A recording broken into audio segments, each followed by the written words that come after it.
Hi everyone. Today we're going to be adding some sugar to soaps and salt to soaps. This is not my way, it's not the only way. In fact, I've done it several different ways. This is just the bars that I'm making today. I'm taking 10 ounces of Crafter's Choice Premium Crystal Clear Soap from Wholesale Supplies Plus, which I am not affiliated with, and I am adding 2 ounces weighed out of plain old white sugar. You could use other types of sugar, I'm sure. This is just what I had, and this is what I add to my sugar scrubs. I am putting it in with the soap before I melt it, as you notice, and I'm melting the sugar in with the soap. Not all of the sugar melts, but enough of it melts that it is carried throughout the soap. Some of it will settle on the bottom because the sugar weighs more. If you wanted to experiment with allowing that sugar to melt further, be my guest. Just please be aware that you don't want to burn your soap. You don't want to overheat your soap. You have to know what your melting point is for your particular base. I think for me I think more than half of the sugar was melted into the soaps. Just a little bit fell to the front, which is the top of the soap, but the bottom when you're looking at the molds. The fragrance I'm using in these is, I think I just showed you, Amber Romance, and this was a special request from a customer. I'm stirring in quite thoroughly. And one of the other things you'll notice that I'm doing throughout both of these soaps is I'm or maybe you won't notice, but I'm asking you to notice, constantly stirring it up from the bottom. I'm scraping the bottom because it does tend to fall. And if you're stirring it in regularly, you're going to end up with a more thoroughly incorporated amount of sugar rather than just a bunch or clumped to the bottom. You can add the sugar in after you melt the soap, but I find that it is easier. Same with the salt. I find it is it makes it more likely to get lumps in that soap. I know several soapers who do a variety of different ways of adding their salt. I know some who sprinkle it in layers, and some who sprinkle it just on the tops of their soap, and some who pour it in after it's melted and just stir until the lumps are gone, or incorporate the lumps in their soap. It just depends on what you're looking for and how exfoliating you want it to be. Keep in mind, you want it to, you don't want to scratch your skin. So I tend to use the finer grain salt and sugar. This is the sugar soap here. It's actually not super fine or anything on the sugar. It's just regular table sugar.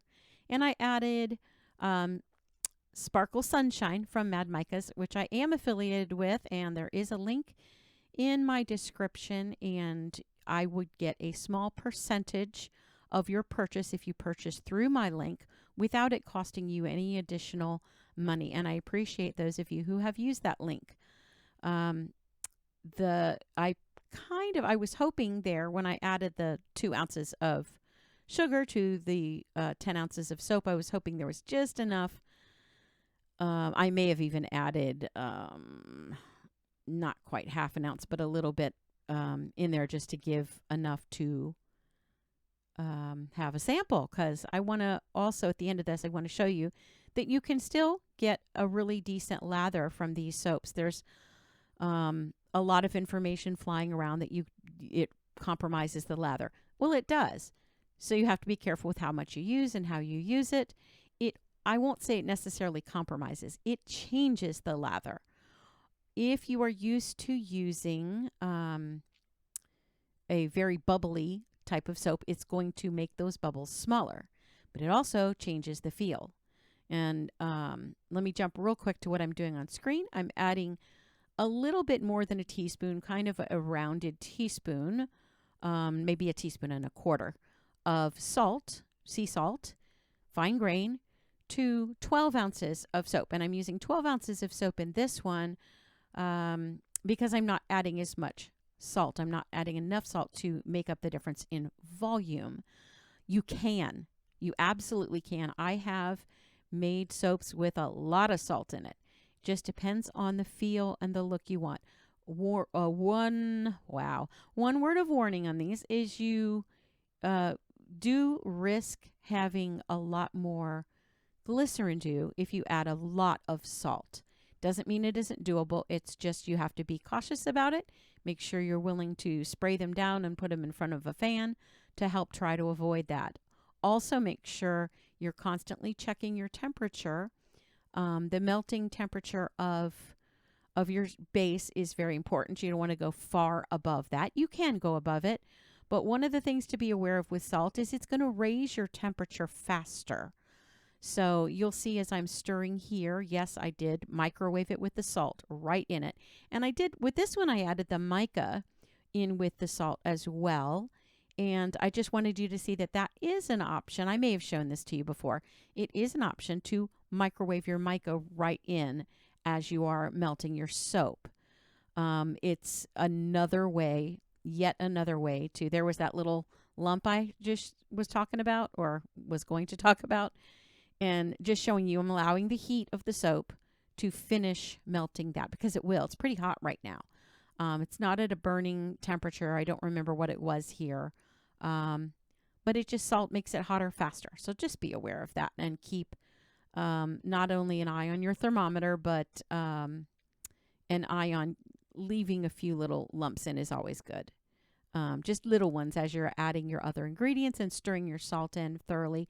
Yes, the salt does melt in with the soap, and it makes a less exfoliating salt bar. I did this for my purposes for a different type of salt bar I was looking to make.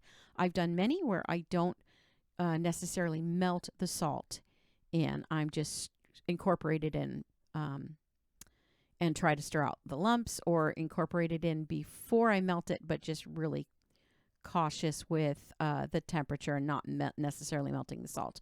Also, if you add more salt, obviously, it's not all going to melt. Just like with the sugar, I added 2 ounces of sugar, not all of it melted. And it's the same with salt.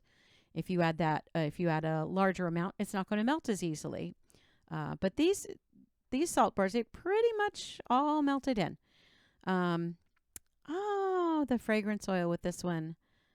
I think it's mint, sparkling mint blossom. I'm not sure. I will double check for you and put it in the description, but I think that's what it is. And I think I bought that from Aztec. There's my samples. I ended up using a little bit more soap than I planned just because I was worried that I wouldn't have a sample, and I wanted to show you a lather test for both of these. And here that comes. Real quick, as I'm just kind of showing you that they can be a little see-through if you're careful. That was another thing that informed me with how much salt I wanted to add. I wanted there to be a little translucency in these bars. So, oh goodness. So back to the lather test. With salt and sugar, it's going to alter your lather. It's not going to completely take it away, but it will change it. I would start with a fairly well lathering soap. It does work in detergent-free soaps. I've done it many times. So start with a detergent-free soap that has a good lather.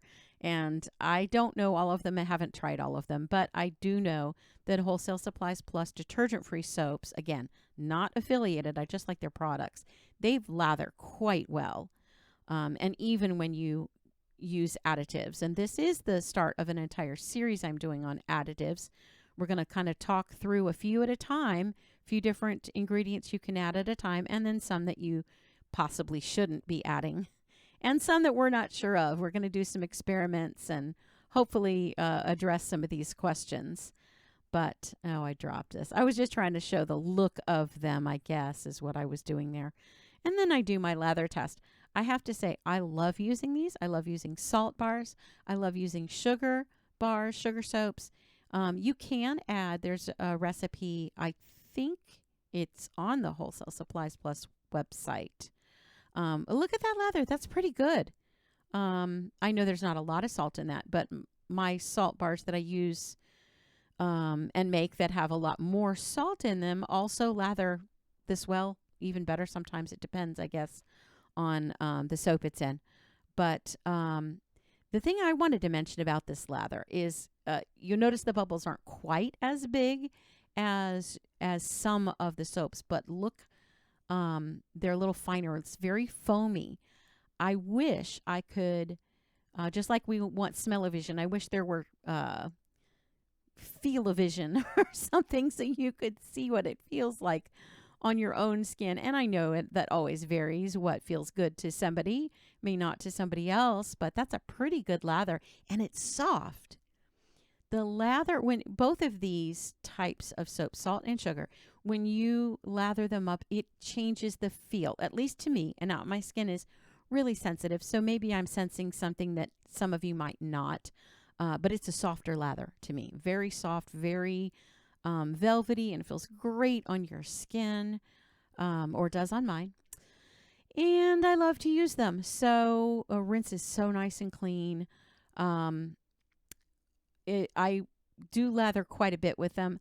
My opinion, the 30 seconds is a great idea no matter what virus is going around or not. It's just a great amount of time to wash your hands. So I lather pretty heavily. I also just like to play in the bubbles, so there's that too. This sugar soap, to me, the bubbles are a little smaller and a little foamier, but also a little creamier. It ends up, it's, I can't say it's moisturizing. I can't say what it does to your, well, I can, but you can't say to your customers what it does to your skin unless you're willing to call it a cosmetic. And mine are labeled as cosmetics, by the way, so I do sometimes label them as moisturizing or exfoliating because those are allowed. Those are not things that change the skin in a medical way. That's what you don't want to have your products being called a drug. But as a cosmetic, you just want to make sure that your products are labeled as such, meaning all of the ingredients are included, not just it's soap with sugar. Most melt and pour soaps, you need to do that with anyway. I'm not going to get into labeling laws. That's something for you to look up on your own. And depending on where you live, what's allowed and what's not, and what's required. But I do list all of my ingredients on my soaps, even when they're detergent free and there's nothing else in them. That's the way I like to work with it. Right here, I'm telling you, I'm just rinsing and moving my hands around with that because it feels so good. So nice on your skin. I come back in and dry just because that's a reminder for me to tell you, please remind your customers, especially if they're new to glycerin soap, allow your hands to fully dry before you start judging what the skin feel is. If they're kind of damp, it's sometimes a weird feeling. Let them dry thoroughly, and then you will feel and notice if it's a good soap for you or not. For me, I notice how really soft and moisturized my hands feel. I don't use lotion, and I don't have a problem with dryness, that's for sure. So here's the pictures. They're nothing spectacular. All I added was little bits of mica and little bits of sparkling micas. The other colors were different fragrances for a customer. Thanks for stopping by. If you have any questions, drop them in the comments, and I'm happy to answer those. Have a great day. Bye.